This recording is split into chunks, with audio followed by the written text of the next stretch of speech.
Pierre Palmade est désormais placé sous contrôle judiciaire. Ce lundi 6 mars, le juge d'instruction avait demandé la levée de son placement en détention provisoire pour raison médicale.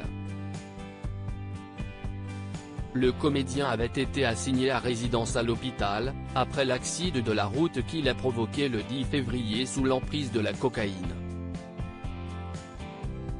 Ce mardi 7 mars, la Cour d'appel de Paris a confirmé l'ordonnance de mise en liberté émise la veille, a relaté BFM Télévision.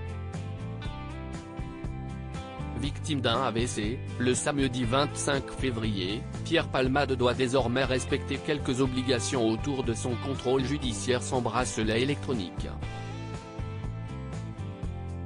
Selon nos confrères de BFM Télévision, Pierre Palmade doit rester sur le territoire français uniquement. En revanche, il ne peut pas se rendre en Seine-et-Marne, le département où a eu lieu l'accident et se trouve sa maison secondaire de Célie-en-Bière. Concerné également par une enquête pour détention d'images pédopornographiques, il ne peut entrer en contact avec les individus qui se trouvaient avec lui en voiture au moment du drame qui a blessé 3 personnes. Pierre Palmade a également l'interdiction de conduire.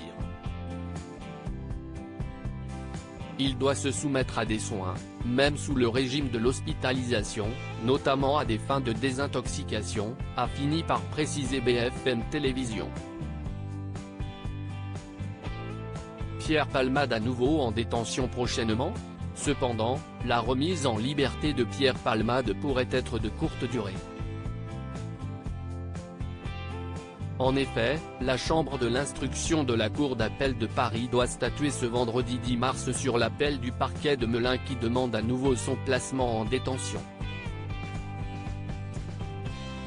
Pour rappel, l'ex-mari de Véronique Sanson a été mis en examen pour homicide et blessure involontaire par conducteur ayant fait usage de produits stupéfiants en état de récidive légale. Officiellement écroué à la maison de Fresnes depuis le 27 février, Pierre Palmade a effectué sa détention provisoire à l'hôpital, avec des policiers placés devant sa chambre. À la suite de son AVC, il se trouve désormais à l'hôpital du Plessis-Robinson, dans les Hauts-de-Seine, pour recevoir des soins. Crédit photo, Bruno Cyril Abaca.